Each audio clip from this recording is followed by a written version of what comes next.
Hello YouTube family, welcome to my channel. ఈరోజు మనం చూసే రెసిపీ ఏంటంటే పిజ్జా, వెజిటేబుల్ పిజ్జా. దీని తయారీ విధానం ఇప్పుడు చూసేద్దాం. మనకి ఇప్పుడు రెడీమేడ్గా పిజ్జా బేస్ అనేది మన దగ్గరలో ఉన్న షాప్స్లో కూడా దొరుకుతుంది. అది తీసుకున్నాను నేను. దానిపైన red chilli sauce, green chilli sauce వేసుకోండి. లేదంటే మీ దగ్గర పిజ్జా సాస్ ఉంటే అదైనా వేసుకోవచ్చు. అది ఈ బేస్కి మొత్తం స్ప్రెడ్ చేసుకోవాలి. అలా స్ప్రెడ్ చేసుకున్న తర్వాత మనం దానిపైన వెజిటేబుల్ యాడ్ చేసుకుందాము.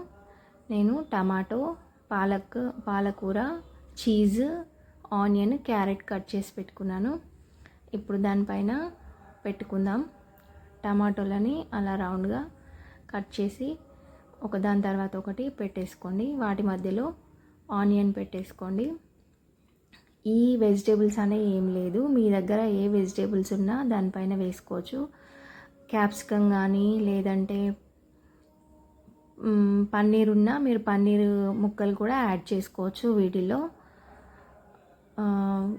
ఇలా క్యారెట్ని, ఆనియన్ని అలా పిజ్జా పైన పెట్టుకున్న తర్వాత పాలకూర ఆకులని పెట్టుకుంటున్నాను. దాని తర్వాత మళ్ళీ ఆనియన్ కూడా పెట్టేసుకున్నాను. మిగిలిన వెజిటేబుల్స్ అన్నీ అలా స్ప్రెడ్ చేసుకోండి.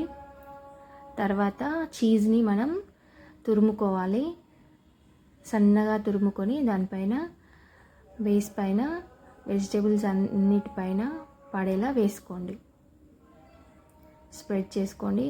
చీజ్ ఎంత వేసుకుంటే అంత టేస్టీగా ఉంటుంది. మనం ఇంట్లో చేసుకునే రెసిపీ కాబట్టి పర్లేదు, హెల్తీగా తినేయచ్చు. చీజ్ కొంచెం చూసి వేసుకుంటే సరిపోతుంది. ఇప్పుడు దాన్ని ఓవెన్లో పెడుతున్నాను. ఓవెన్ ప్రీ హీట్ చేసుకున్నాను. ఒక 10 minutes 180 degreesకి ప్రీ హీట్ చేసి పెట్టుకోండి. తర్వాత పిజ్జా పెట్టుకున్న తర్వాత 190 degrees పెట్టుకుంటున్నాను. 190 degreesకి 15 minutes పెట్టుకోండి. 15 minutes మనకి హీట్ అనేది పైన కింద రెండు ఉండేలా చూసుకోండి. వన్ సైడ్ కాకుండా పైన కింద తగిలేలా చూసుకోవాలి.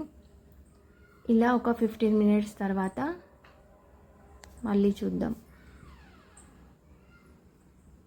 15 minutes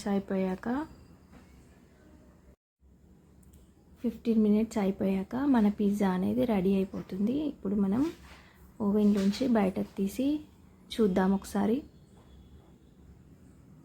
మన పిజ్జా అనేది రెడీ అయిపోయింది.